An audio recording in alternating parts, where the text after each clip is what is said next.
आवाज India TV में आपका स्वागत है। इन दिनों सोशल मीडिया पे एक फेक नैरेटिव गढ़ा जा रहा है और उसमें ये बताने की कोशिश हो रही है। स्वामी आनंद स्वरूप करके एक शख्सियत है और इनके द्वारा एक लगातार झूठ फैलाया जा रहा है कि संविधान के निर्माता बाबा साहब डॉक्टर अंबेडकर नहीं थे, तो बी.एन. राव थे। और इस फेक नैरेटिव को बहुत ही शिद्दत से, बहुत ही सिस्टमैटिकली ये फैलाने की कोशिश कर रहे हैं और लगातार झूठ बोल के ये फेक नैरेटिव, ये प्रोपोगंडा जो है वो फैलाया जा रहा है। इसमें अलग-अलग तरीके से बाबा साहब को अपमानित करने का कोशिश हो रही है। कहा जा रहा है कि बाबा साहब अम्बेडकर संविधान सभा में जो आए थे, वो मुस्लिम लीग द्वारा उन्हें भेजा गया था, जो कि बिल्कुल सरासर झूठ है। ये भी कहा गया कि संविधान निर्माण का आधा काम तो ऑलरेडी बी.एन. राव ने कर दिया था। बाबा साहब डॉक्टर अंबेडकर ने तो केवल बहसों में अपना समय बर्बाद कर दिया। तो कई तरीके से अलग-अलग तरीके से बाबा साहब डॉक्टर अंबेडकर के जो योगदान है संविधान निर्माण में, जो इन्हें शिल्पकार कहा जाता है, तो उसको कहीं न कहीं मिटाने की कोशिश ये जो धूर्त लोग होते हैं, जो समाज में विघटन चाहते हैं, ऐसी जो ताकतें होती हैं, एंटी नेशनल एलिमेंट्स जो होते हैं, इस तरह के लोग, उसमें स्वामी आनंद स्वरूप करके एक शख्स है, वो कर रहे हैं और उन्हें साथ मिल रहा है अनिल कुमार मिश्रा, जो ग्वालियर हाई कोर्ट में बाबा साहेब की प्रतिमा का अपोज़ कर रहे हैं और अनुराधा तिवारी के हैं। ऐसे कई लोग जो हैं, जो मनुवादी ब्राह्मण्स है, उन्हें वो सपोर्ट कर रहे हैं। तो इस बीच इसमें सच्चाई क्या है इनके आरोपों में? ये आरोप कितने बेबुनियाद है?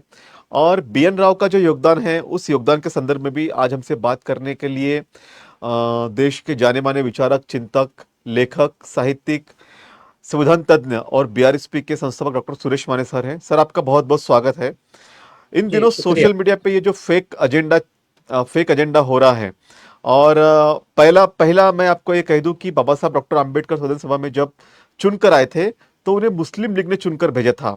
इस तरह की बात कही गई थी, जबकि बाबा साहब डॉक्टर अंबेडकर बंगाल के बरिसाल और खुलना जिले से चुन के गए थे। तो इस संदर्भ में सच्चाई जरा बताइए।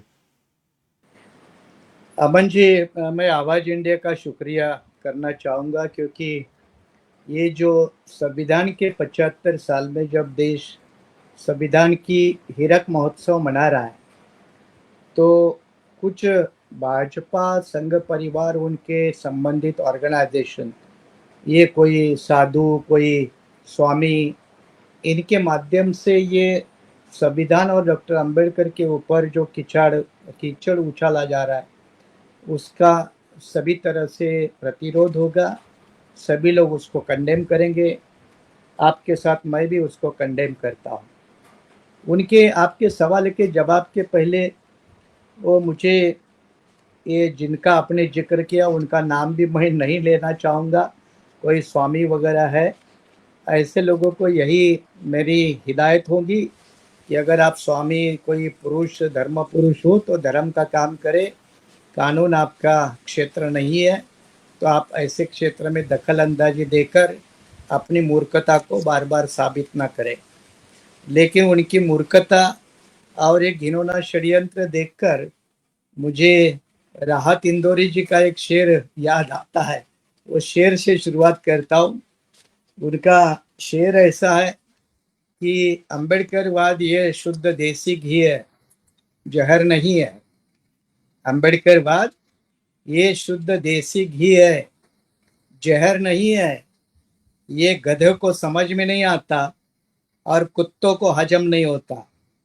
मुझे लगता है अच्छा। राहत इंदौर का यही शेर एक जवाब के रूप में ऐसे लोगों के मुंह पे फेंकना चाहिए। रही बात बिल्कुल, बहुत खूब। इन लोगों ने इन लोगों ने जो मुद्दे उठाए, उसकी एक एक करके मैं पोस्टमार्टम करूंगा, क्योंकि जो सुन रहे हो लोग, उनके जानकारी के लिए मैं बता रहा हूं कि मैं खुद कानून का बॉम्बे विश्वविद्यालय का लॉ का प्रोफेसर रह चुका हूँ, हेड ऑफ डिपार्टमेंट रह चुका हूँ। 20 साल एलएलएम को कॉन्स्टिट्यूशनल लॉ और कंपैरेटिव कॉन्स्टिट्यूशनल लॉ ये पढ़ाने का काम किया है।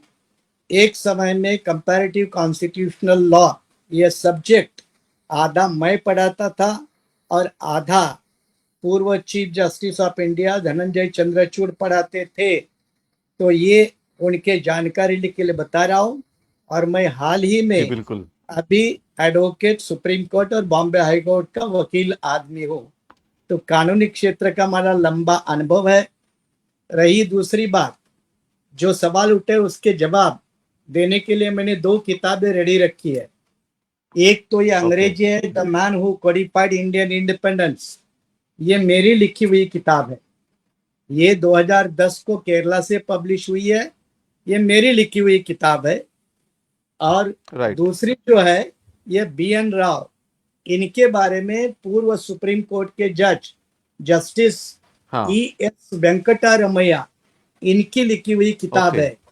तो ये 2 किताबें मैं सबूत के सामने मेरे पास रख के मैं आप लोगों के जो कुछ आप गलत सलत बयानबाजी मूर्खता पूर्वक कर रहे हैं उसके खंडन के रूप में मैं इसके आधार पेश करूंगा। पहला जो राइट। इनका जो आधार ये आरोप है, इस कोई स्वामी या कोई है, तो इनका कहना है कि बाबा साहब पहले महाराष्ट्र से हार गए थे। पहले इनको मालूम होना चाहिए, महाराष्ट्र से संविधान सभा के लिए चुनाव बाबा साहब ने लड़ा ही नहीं था। और संविधान सभा के उम्मीदवार के लिए नाम प्रपोज करने के लिए MLA लगता था, जो MLA अंबेडकर राइट। के पार्टी में उस वक्त महाराष्ट्र में नहीं था। तो उनका जो पहला आरोप है कि बाबा साहब महाराष्ट्र से हार गए, चुनाव हार गए, तो ये बिल्कुल पागलपन, घटियापन और तथ्यहीन है। नंबर 2, इन्होंने कहा कि फिर उन्होंने चुनाव बंगाल से लड़ा और बंगाल से मुस्लिम लीग से वो चुने गए। ये भी सरासर गलत। बाबा साहब अंबेडकर, इनको जानने के लिए इनको बताना पड़ेगा, इनको समझना पड़ेगा कॉन्स्टिट्यूशनल लॉ ऑफ इंडिया, संविधान शास्त्र। ये साधुओं का काम नहीं, आप अपना काम करें। फिर भी आपको समझा रहा हूं कि 30/6/1946 को जो वायसराय थे भारत के वेवेल, इन्होंने संविधान सभा के लिए चुनाव डिक्लेयर किया। उसकी तारीख थी 8 से 12 जुलाई 1946, 8 to 12 जुलाई 1946। और ये चुनाव 296 सीटों के लिए होने वाला था। अब इसमें ये जो चुनाव हुआ उसका इन्होंने कहा कि बाबा साहब बंगाल में किससे लड़े, जीते, तो मुस्लिम लीग से। तो इनको संविधान सभा के 11 वॉल्यूम है, खंड है, उसमें कौन कौन किससे क्षेत्र से चुन के आया, फिर वो कौन से पार्टी से आया, उसके नाम सब मिलते हैं। उसमें पहला सेशन जो है जिसका जिक्र इन स्वामी ने भी किया है, वो फर्स्ट सेशन जो है वो स्टार्ट होता है 9/12/46 और खत्म होता है 23/12/46। तो ये पहला सेशन में जो सभी लोग चुन के आए उनकी यादी है, वो कौन कौन से इलाके से चुन के आए उसकी यादी है, कौन से पार्टी से चुन के आए उसकी यादी है। जानकारी के लिए, ये कोई साधु पुरुष है, उनके जानकारी के लिए बताता हूँ। Jawaharlal Nehru, president Indian National Congress. Mohammad Ali Jinnah, president All India Muslim League. Shyama Prasad Mukherjee, president All India Hindu Mahasabha. Ambedkar BR, Baba Saheb Ambedkar, scheduled caste federation, Muslim League नहीं है। तो इनको थोड़ा अध्ययन करके बातें करना चाहिए। अंबेडकर को और संविधान को ये कितना भी डिफेम करे, ये बेचारे इनकी बस की बात नहीं है। फिर राहत इंदौरी को याद करना जरूरी है। फिर इन्होंने कहा तीसरा पॉइंट कि बाबा साहब 9 दिसंबर 46 की पहले मीटिंग में शामिल नहीं थे। जाओ घर में पढ़ाई करो। 9 दिसंबर 46 को पहली जो मीटिंग हुई, उस पहली मीटिंग में जिन लोगों ने अटेंड किए उनके नाम संविधान सभा के रिकॉर्ड में है। उस संविधान सभा के रिकॉर्ड में अगर आप 9 दिसंबर 46 को बंगाल से कौन कौन लोग चुन के आए थे, तो आपको टोटल चुने हुए लोग 26 लोगों के नाम मिलेंगे। ये 26 लोगों के नाम पे दूसरे नंबर पर BR अंबेडकर है, दूसरे नंबर पर 12 नंबर पर श्यामा प्रसाद मुखर्जी है, तो 9 दिसंबर को अंबेडकर संविधान सभा में हाजिर नहीं थे, ये कहना मूर्खता है। तीसरी बात, जो आगे वाली बात जो उन्होंने कही कि 13 दिसंबर को नेहरू जी ने ऑब्जेक्टिव रिजोल्यूशन रखा और उसके बाद बाबा साहब इसमें नहीं थे, तो इनको फिर ज्ञान होना चाहिए कि आप कितना भी डिस्टॉर्शन करने की कोशिश करें, गलत सलत फैलाने की कोशिश करें, सोशल मीडिया के जमाने में ये आपको मुमकिन नहीं है। 13 दिसंबर को अंबेडकर साहब का 13 दिसंबर को जो नेहरू ने ऑब्जेक्टिव रिजोल्यूशन रखा, उसके ऊपर 17 दिसंबर 1946 इस तारीख को बाबा साहब का भाषण है। ये मेरा भाषण मेरे किताब में शामिल है, ये मैं दर्शकों के लिए दिखा रहा हूं। 17 दिसंबर 1946 तो बाबा साहब अंबेडकर ऑब्जेक्टिव रिजोल्यूशन नेहरू के एजेंडे के ऊपर, जिसको संविधान का आत्मा ये साधु महाराज कहता है, उसके ऊपर बाबा साहब गैर हाजिर थे। ये जो कहना है ये और एक मूर्खता का सबूत है। ऐसे मैं कई सारे सबूत आप लोगों के सामने प्रस्तुत कर सकता हूं, लेकिन इलेक्ट्रॉनिक मीडिया की भी अपनी एक मर्यादा होती है, और इसलिए अमन जी का ये पहला सवाल यहां मैं खत्म करना चाहूंगा कि जो भी तथ्य उन्होंने रखे वो मूर्खता के हैं, बेवकूफी के हैं, पागलपन के हैं, और ज्ञान के प्रांत में कैसे लोग नहीं होने चाहिए उसका वो जीता जागता सबूत है। जी बिल्कुल सर, बहुत विस्तार से आपने उनको जवाब दिया है। मेरा ये सवाल है कि अ, ये तो बाबा साहब को डिस्टॉर्शन करने की काफी कोशिश कर रहे हैं। इससे पहले हमने देखा कि महात्मा फुले फिल्म का विरोध किया गया, वो विरोध करने वाले भी राम मिंसी थे।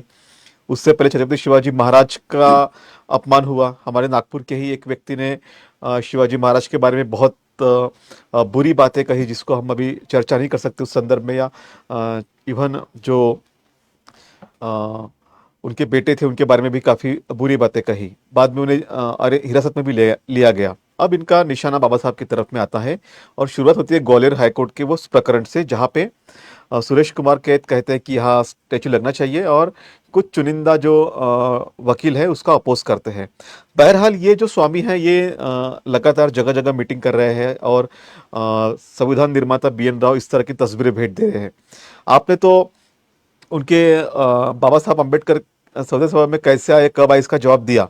अब इनका एक और दावा यह होता है कि BN राव ने ही अकेले 1948 तक संविधान सभा का प्रारंभिक मसौदा तैयार किया था, और जिसको लंबी चर्चा और बहस के बाद संशोधन के बाद 26 नवंबर 1949 को पारित कर दिया गया। इस तरह का दावा ये किया जाता है, इसमें कितनी सच्चाई है? चलो अच्छा हुआ ये आगे बढ़ते चर्चा को, और दूसरा पागलपन उनका जो है उसका पर्दाफाश कर लेते। BN राव जी के बारे में संक्षिप्त में लिखी हुई किताब, ये पूर्व सुप्रीम कोर्ट जज ES वेंकटरमैया और सुप्रीम कोर्ट के सामने दिल्ली में इंडियन लॉ इंस्टीट्यूट है, ये इंडियन लॉ इंस्टीट्यूट ने पब्लिश की है। इसमें जो तथ्य है मैं आपके सामने रखूंगा। अभी आपने जो कहा कि भोपाल में बाबा साहब अंबेडकर की प्रतिमा लगाना हो, महात्मा फुले का हो, या और अन्य हाँ। मामले हो, तो इसकी कड़ी में इसको देखना पड़ेगा। अरुण शौरी जी ने भी इसके पहले एक बड़ी कोशिश की थी, किया था, मुझे एक लगता है। किताब लिखी थी।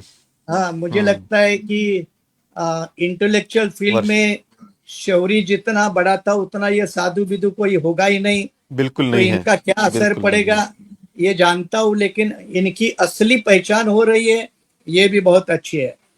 रही दूसरी हाँ। बात, BN राव निसंशय, कोई संदेह नहीं, बहुत ही कमाल के बुद्धिजीवी इंटेलेक्चुअल थे, जी। होशियार थे, कलकत्ता हाईकोर्ट के पूर्व जज थे, संविधान सभा के 1946 से 49 तक मेंबर थे, हाँ। काफी मशहूर और अनुभवी आदमी थे, और उनको शुरू में ही संविधान सभा का एडवाइजर करके अपॉइंट किया गया था। हम्म। एडवाइजर, और एडवाइजर अच्छा। के नाते इनका काम क्या था?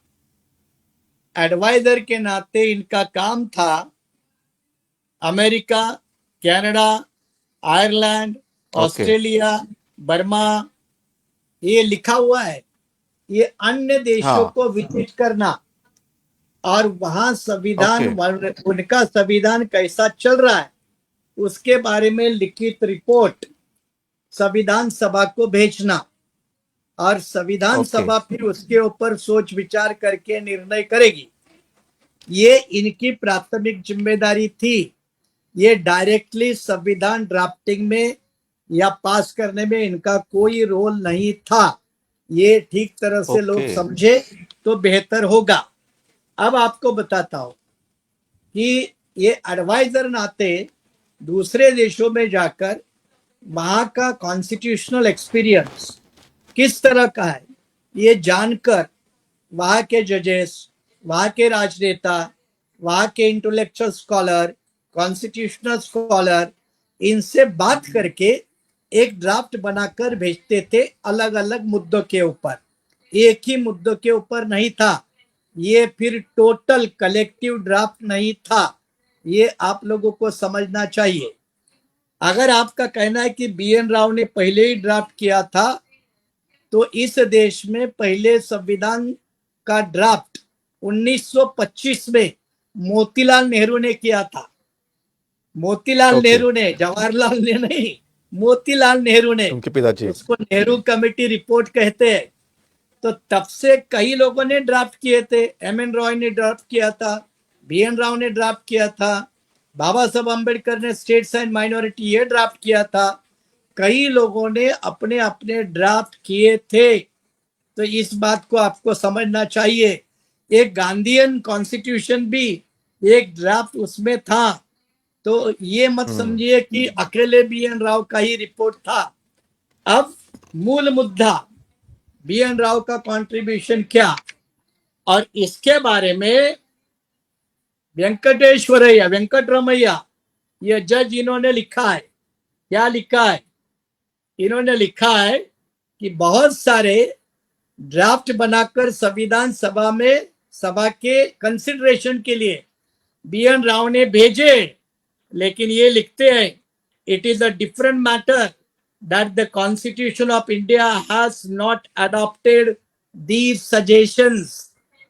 मतलब अच्छा। बी एन राव के सजेशन को संविधान सभा में कंसीडर नहीं एक्सेप्ट किया, नहीं किया। ओके। कंसीडर नहीं किया, एक्सेप्ट नहीं किया। ये कौन लिख रहे हैं? सुप्रीम कोर्ट के पूर्व जज जस्टिस ई एस वेंकटरमैया।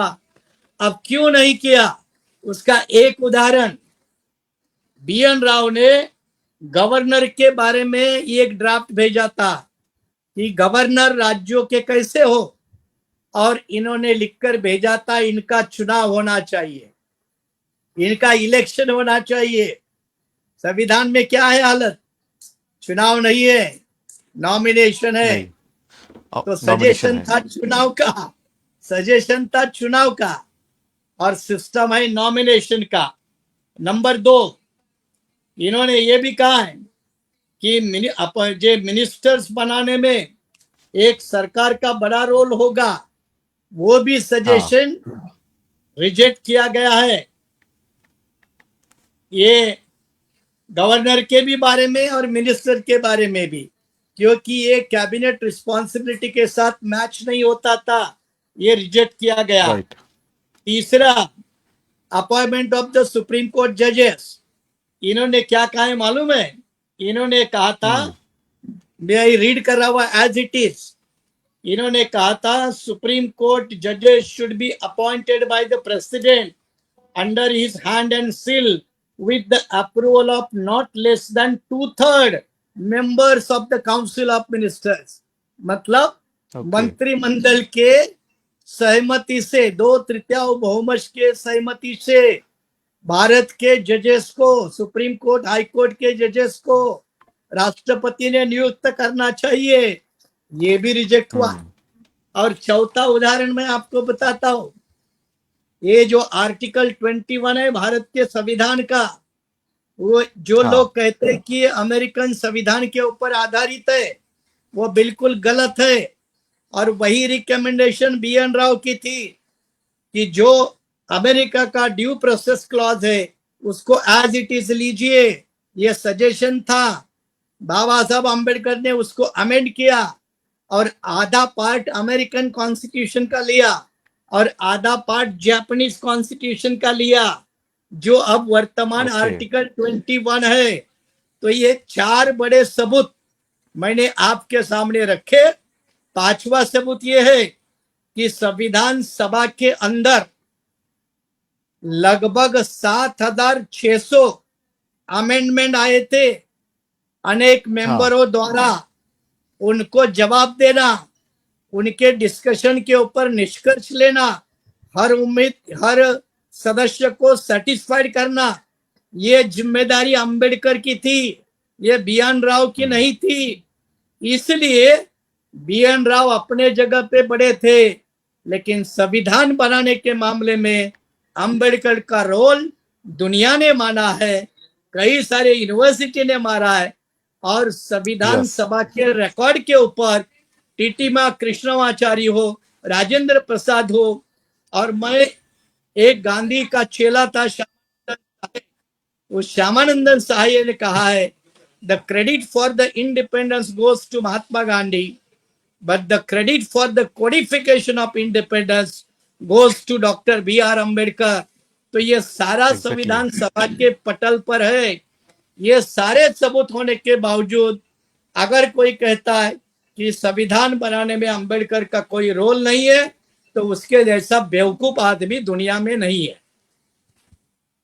जी, बिल्कुल आपने बहुत विस्तार से सारी कड़ियों को बिल्कुल इनके जो झूठे प्रचार को ध्वस्त कर दिया है, नैरेटिव को, इनके कॉन्स्पिरेसी को ध्वस्त करने की कोशिश की है। कई कॉन्स्पिरेसी ये लोग कर रहे हैं बाबा साहब के बारे में, और जानबूझकर बी.एन. राव, जैसा आपने कहा कि एक डेफिनेटली एक बड़े शख्सियत थे, लेकिन उनके सभी सुझावों को संविधान सभा ने बिल्कुल मान्य नहीं किया था। अलग अलग तरीके के सुझाव का आपने एक्सप्लेनेशन भी दिया। बावजूद इसके लोग यहाँ थम नहीं रहे। अब बाबा साहब डॉक्टर अम्बेडकर का रोल हिंदू कोड बिल बनाने में बहुत अहम रहा है, और इसके कारण उन्होंने इस्तीफा भी दिया था। और उस समय काफी कार्टून्स भी काफी प्रसिद्ध हुए थे, जिसमें ब्राह्मण्स प्रीस्ट कैसे बाबा साहब को रोक रहे हैं महिलाओं को अधिकार देने के लिए, काफी कार्टून प्रसिद्ध हुए थे।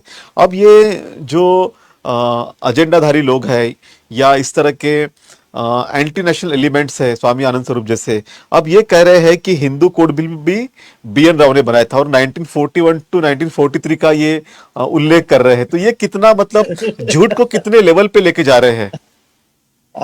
पहले इनकी मंशा समझना जरूरी है, मैं आपका जवाब दूंगा। हाँ, लेकिन पहले इनकी मंशा क्या है? मंशा है कि आज देश में अपोजिशन संविधान को हथियार के रूप में बीजेपी राइट। आरएसएस के ऊपर प्रहार करने के लिए इस्तेमाल कर रहा है। ये नंबर एक कारण है। नंबर दो, हाँ,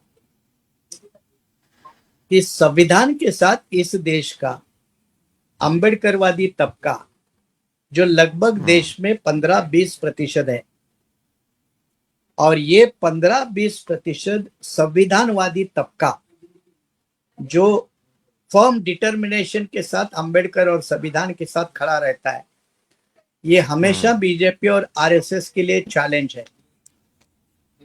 उनका मुकाबला करना कल्चरल लेवल पे, आइडियोलॉजिकल लेवल पे, ये एग्जैक्टली। आरएसएस बीजेपी की बस की बात नहीं है।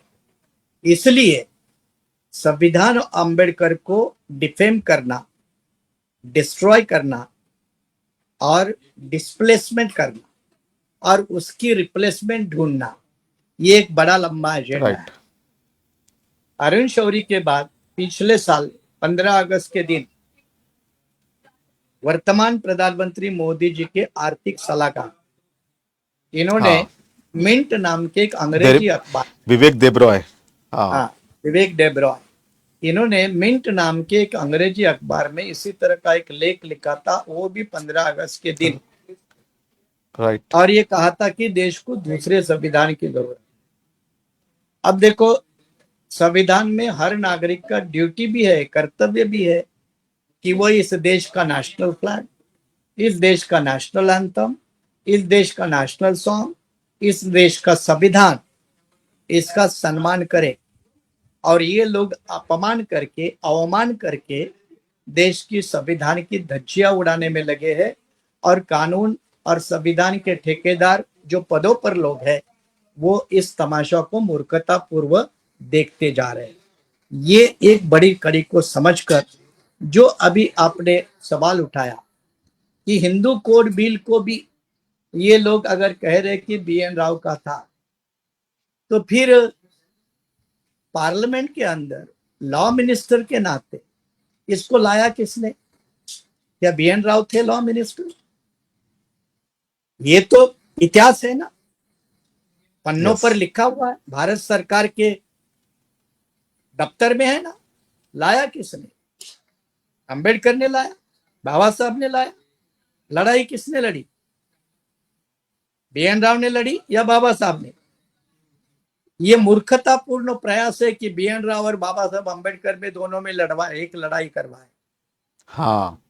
लॉ मिनिस्टर थे अंबेडकर, इस्तीफा किसने दिया? BN राव ने दिया या बाबा साहब ने दिया? बाबा साहब अंबेडकर ने इस्तीफा दिया। और इस्तीफा क्यों दिया? इसके लिए बाबा साहब अंबेडकर का रेसिग्नेशन स्टेटमेंट पढ़ना चाहिए। ये रेसिग्नेशन स्टेटमेंट भी मेरे किताब का हिस्सा है।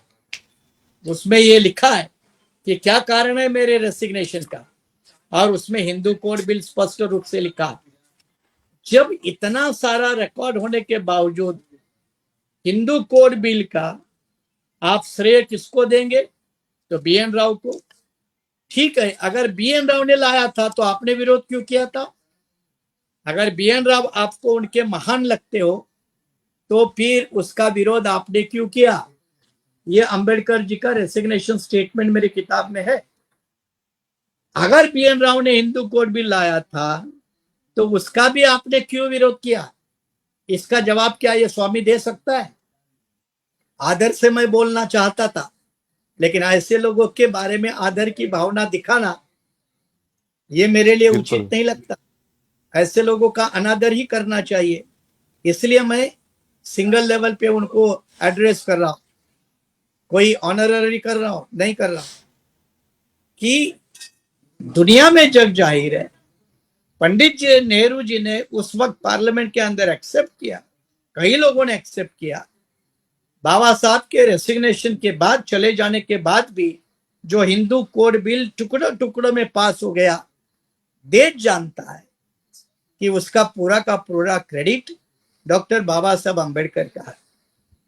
तो ये अंबेडकर का श्रेय छीनने की नाकामयाब और नालायक कोशिश क्यों? ये बड़ा सवाल है। मैं ये दोनों शब्द इस्तेमाल कर रहा हूं, नालायक और नाकामयाब कोशिश क्यों कर नाकामयाब। रहे हैं? और जब क्यों कर रहे हैं तो मैंने कहा कि उनका एक इक्वेशन है, defame and destroy, Ambedkar and constitution. ये उनसे नहीं हो पा रहा है, बल्कि इन्हें चुने हुए लोगों को संविधान के सामने माथा झुकाना पड़ रहा है। ये इनकी बीमारी है, असली जड़ी है, और इसलिए वारंवार ये हमले किए जा रहे हैं। जी। अब उसमें एक इश्यू और भी आता है, जैसा कि अब वो भगत सिंह और डॉक्टर अंबेडकर इसमें भी कंपैरिजन करने को लगे हैं, जबकि भगत सिंह तो पूरी तरह से नास्तिक थे, और डॉक्टर अंबेडकर को फिर अगेन अंग्रेजों के हस्तक वगैरह कहने वाले शब्द इस्तेमाल किए जा रहे हैं। जबकि डॉक्टर अंबेडकर और भगत सिंह के संदर्भ में ये कहा जाता है कि उस समय उनका संवाद नहीं हो पाया था। हालांकि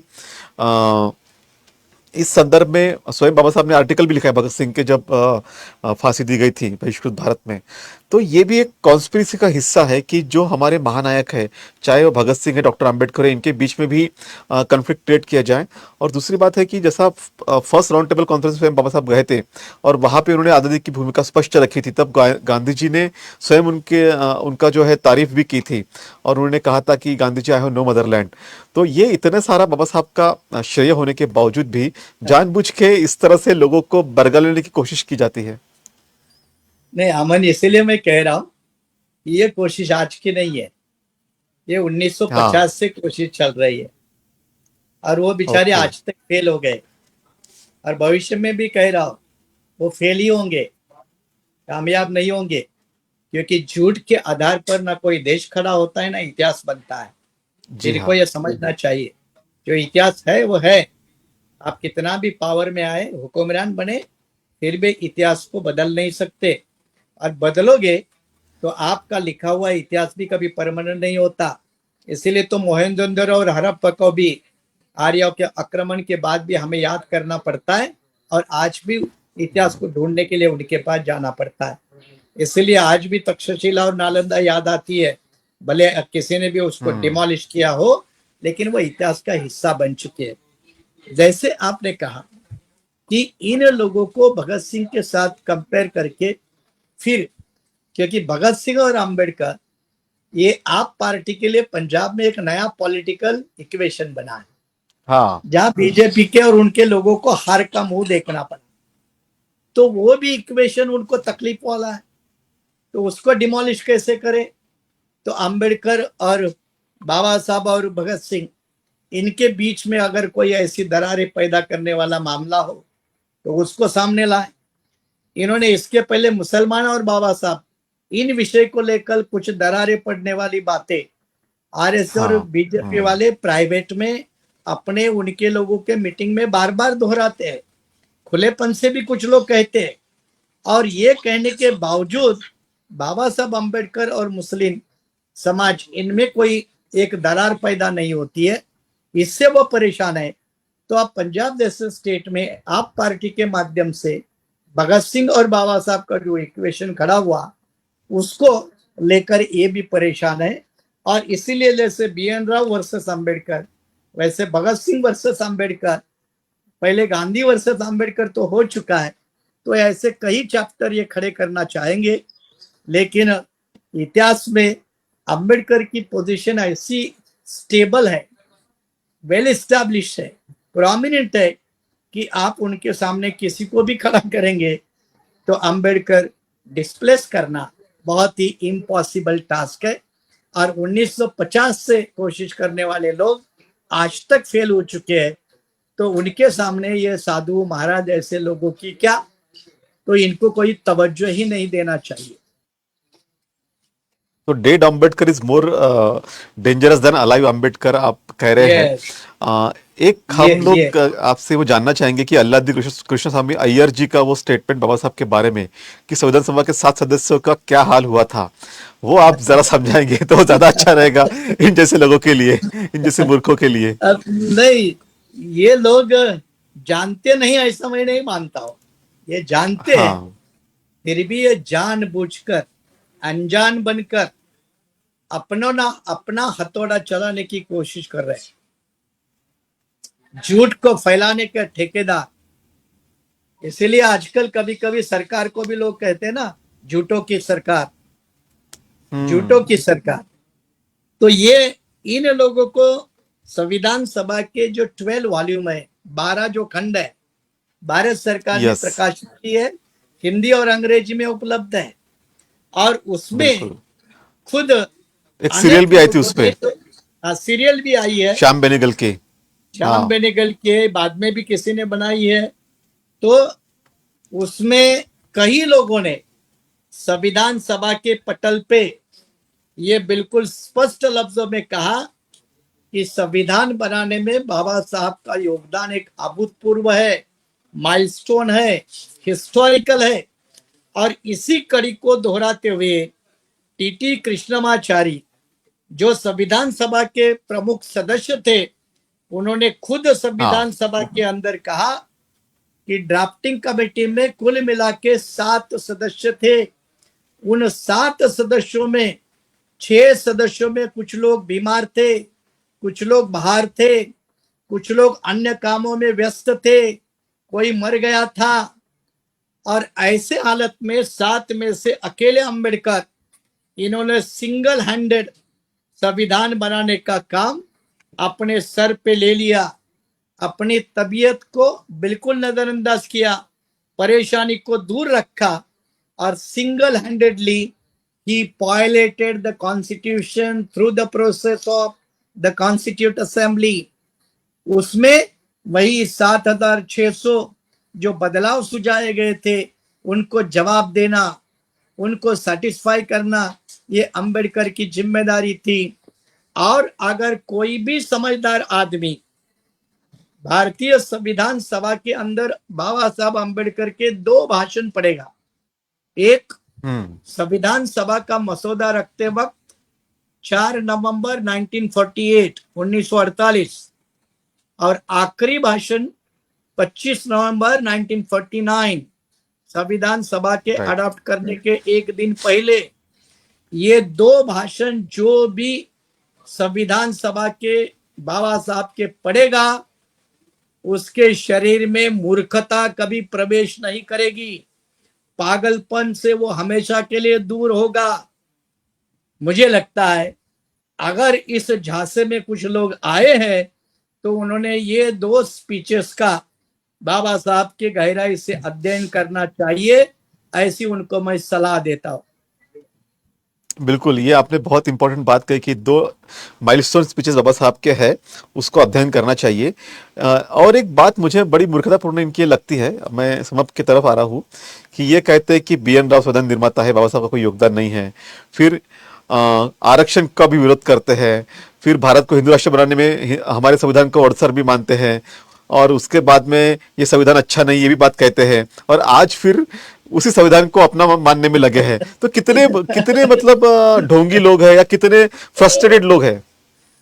विडंबना, हिपोक्रेसी, कॉन्ट्राडिक्शन, मूर्खता, इससे ज्यादा और क्या शब्द प्रयोग इस्तेमाल करें।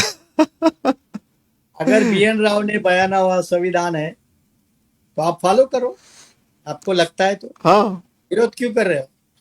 अगर BN राव ने संविधान बनाया है तो आरक्षण के लिए BN राव जिम्मेदार है। आप BN राव के पुतले जलाओ, हाँ, आप उसके बारे में चुप क्यों है? फिर अगर संविधान BN राव ने बनाया है तो फिर दूसरे संविधान की बात क्यों करते हो? यह अंतर विरोध है। वही तो मैंने कहा, संविधान समीक्षा आयोग बनाते हो। संविधान समीक्षा जो भी है, तो इसीलिए मैंने कहा ये मूर्खतापूर्ण है।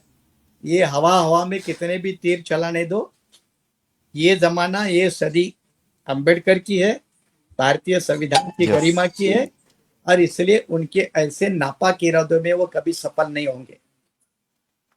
बिल्कुल, तो ये बहुत इंपॉर्टेंट बात सर ने कही कि ये उनके नापाक इरादे हैं, और ये आज से प्रयास नहीं हो रहे, ये प्रयास 1950 से ही हो रहे हैं कि बाबा साहब डॉक्टर अंबेडकर को जो है संविधान निर्माण का जो उनकी भूमिका थी, या जो उन्होंने वन हैंडेडली इसको ड्राफ्ट किया, राइट किया, अलग अलग संशोधन है उसका जवाब दिया और सेटिस्फाई किया, उसके बाद में अलग अलग जो आर्टिकल्स है संविधान में आए, इसके बावजूद भी जो ये झूठ का एक फैक्ट्री चलाई जा रही है, एक झूठा एजेंडा सेट किया जा रहा है, इस झूठे एजेंडे को ध्वस्त करने का काम आज डॉक्टर सुरेश माने सर ने बहुत बेबाकी से किया है, बहुत शालीनता से भी जवाब दिया है, कई जगह वो थोड़े कठोर भी हुए हैं, वो होना भी जरूरी भी है, लाजमी भी है, क्योंकि झूठ के आधार पे आप कितना बाबा साहब के जो है कंट्रीब्यूशन उसको अपोज कर सकते हो।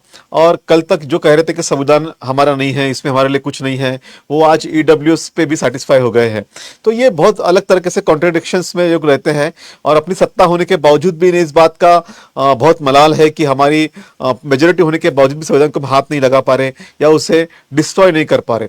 तो शायद यही कुछ फ्रस्ट्रेशंस हो गए जिसकी वजह से अलग अलग लोगों को सामने किया जाता है। इससे पहले अरुण शौरी को सामने लाया गया था, अब ये कोई स्वामी आनंद स्वरूप है, इसको सामने लाकर कहा जा रहा है कि असली संविधान निर्माता बाबा साहब नहीं BN राव है। BN राव का अपने कंट्रीब्यूशन सर ने जो बताया, उनकी एक इंटेलेक्चुअल लेगेसी भी रही है, उसके बारे में भी कोई ऑब्जेक्शन नहीं है, लेकिन जिस तरह से सरासर उन्हीं को निर्माण की भूमिका में, प्रमुख भूमिका में लाना, ये अपने आप में बड़ी विडंबना भी है। और इस संदर्भ में सर ने किताब का भी रेफरेंस दिया। मुझे लगता है कि इस चर्चा के बाद में जो इस चर्चा को देखेगा उनकी आंखें खुल जाएगी कि ये किस तरह की झूठ की फैक्ट्री चलाई जा रही है, और इससे लोगों को सावधान होने की आवश्यकता है। सर, आप हमारे बीच में और हमसे बातचीत की, और जो ये एक प्रोपेगेंडा चलाया जा रहा है, जो झूठ की फैक्ट्री चलाई जा रही है, उसका आपने फैक्ट चेक किया, तो फैक्ट चेक करने के लिए आपका बहुत बहुत आभार। न फिर राहत इंदौरी को याद करिए। यस जी।